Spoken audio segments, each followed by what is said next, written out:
Hello दोस्तों। आज हम बात करने वाले हैं गूगल शीट के ऊपर। और गूगल शीट में जो फॉर्मूलेज लगाते हैं हम लोग, उनके ऊपर काफ़ी लोगों को बहुत सारी परेशानियां देखने को मिलती हैं। जैसे कि आप लोगों को पता है कि आज की डेट में एक्सेल एंड गूगल शीट ये सब जगह पे कॉमनली यूज़ किया जाता है। चाहे आप प्रोजेक्ट कर रहे हो, चाहे आप ऑफिस का काम कर रहे हो, चाहे आप कॉलेज का कोई प्रोजेक्ट पे काम कर रहे हो, सब जगह पे एक्सेल का बहुत अच्छे से यूज़ किया जाता है।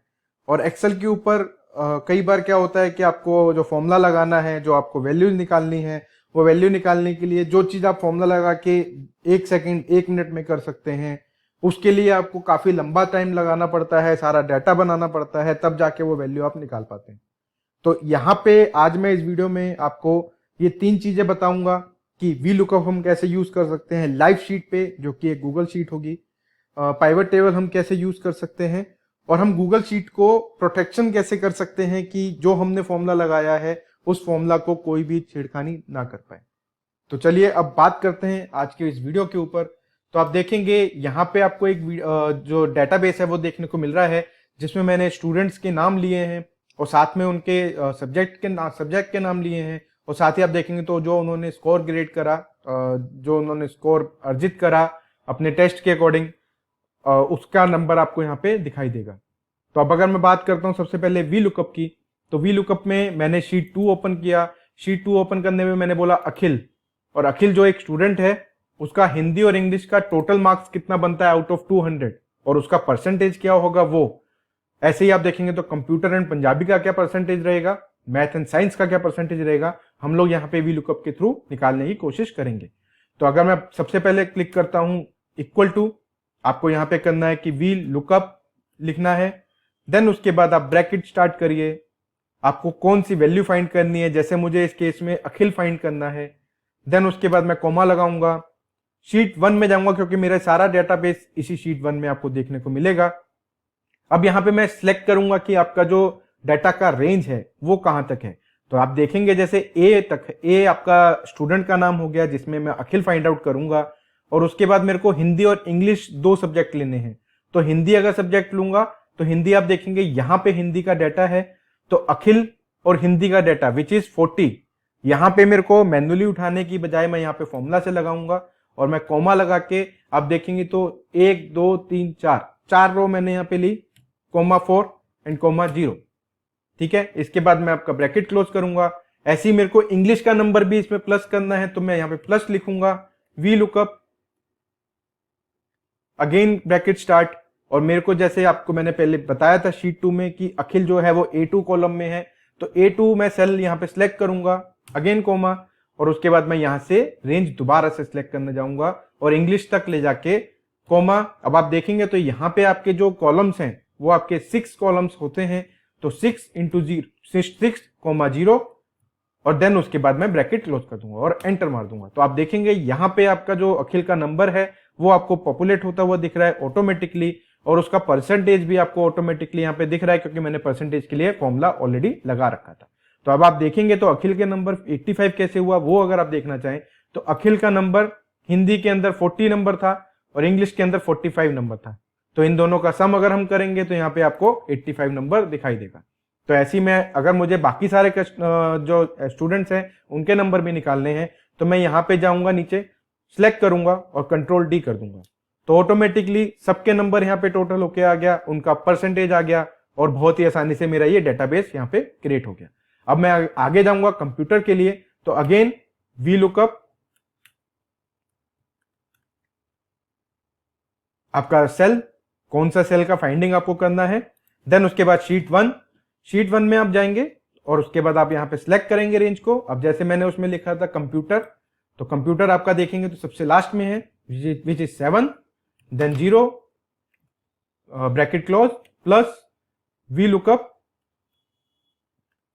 Bracket start A2 comma.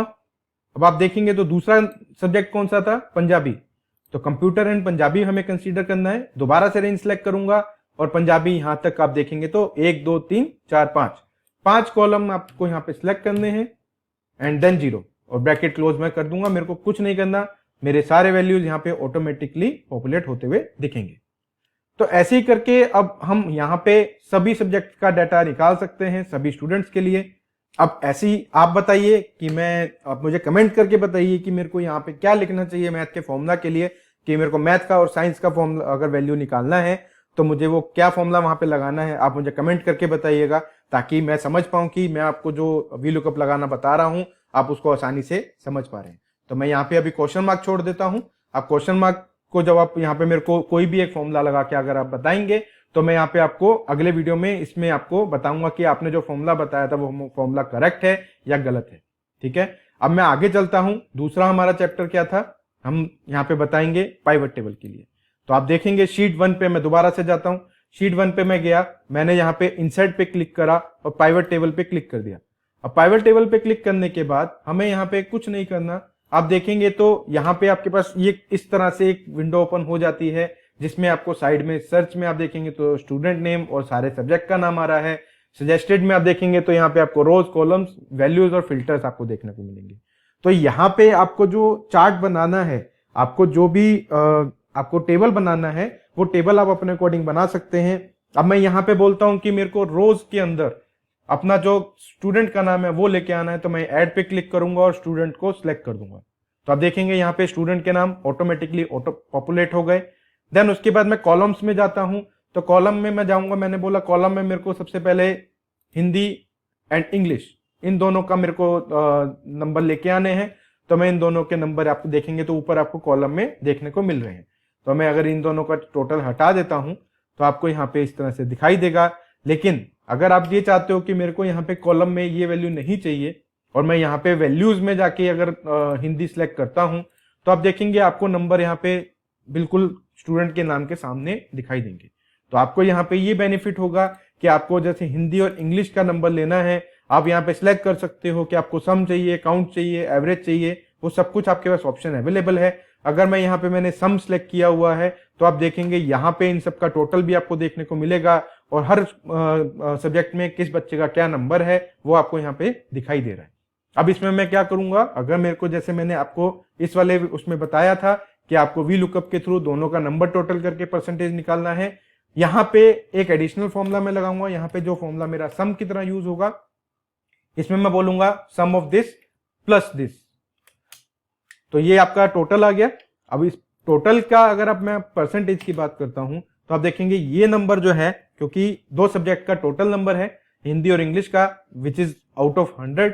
तो आप देखेंगे यहाँ पे अगर मैं सम को डिवाइड करता हूं, divide by 200 and multiply by 100 percentage के लिए, तो आप देखेंगे यहाँ पे सभी सब्जेक्ट्स का ऑटोमेटिकली परसेंटेज आता हुआ देखने को मिल रहा है।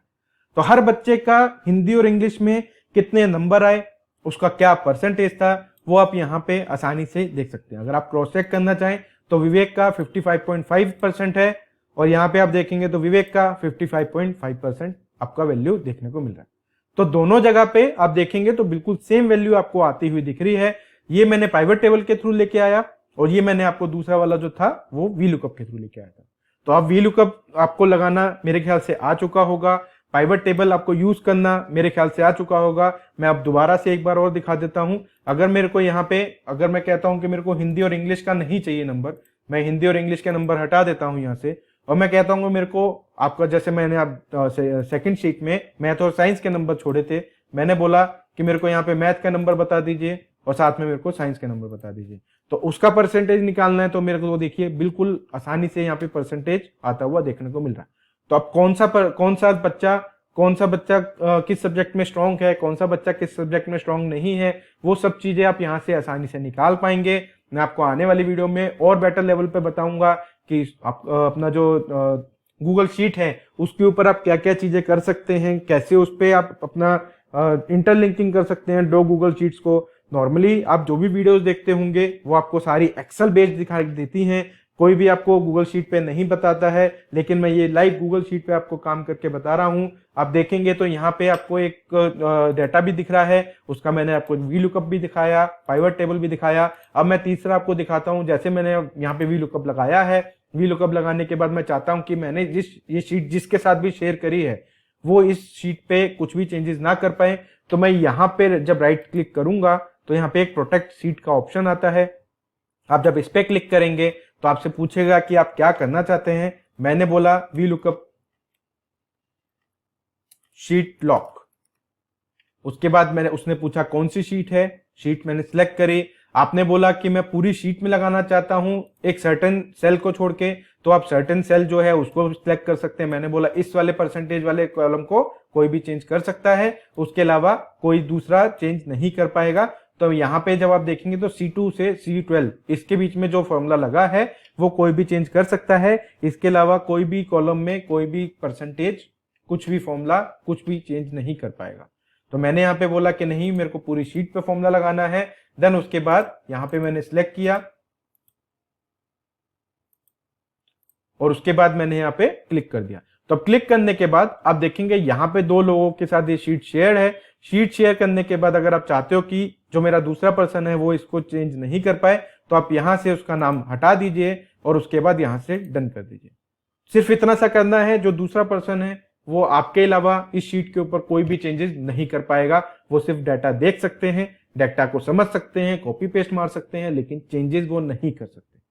तो उम्मीद करता हूं आपको ये तीनों टॉपिक समझ में आए होंगे। आपको तीनों टॉपिक यूज करके आपको समझ में आएगा कि आप रिपोर्ट्स को कैसे बेटर लेवल पे एनालाइज कर सकते हैं, कैसे उसकी बेटर लेवल पे रिपोर्ट बना सकते हैं, एक बड़ा डेटाबेस को आप कैसे आसानी से कुछ ही मिनटों में एक रिपोर्ट के फॉर्म में जनरेट कर सकते हैं। तो अगर आपको ये वीडियो अच्छी लगी हो तो प्लीज इस चैनल को सब्सक्राइब करें। साथ ही आप मुझे कमेंट करके बताएं कि अगला वीडियो जो है उसमें मैं कौन कौन से टॉपिक कवर करूं, जिससे आपको और हेल्प मिल पाए गूगल शीट पे या एक्सेल शीट पे। तो उम्मीद करता हूं आपको ये वीडियो अच्छी लगी होगी। और ये मैंने जो आपको एक क्वेश्चन दिया है मैथ एंड साइंस के ऊपर, वी लुकअप में कौन सा फॉर्मूला लगेगा, वो फॉर्मूला प्लीज मुझे कमेंट करके बताइएगा, ताकि मैं समझ पाऊं कि मैंने आपको जो बताया है उसको आप अच्छे से ग्रैब कर पाए। तो फिलहाल आज की वीडियो में इतना ही, मिलते हैं अगले वीडियो में। Thank you so much.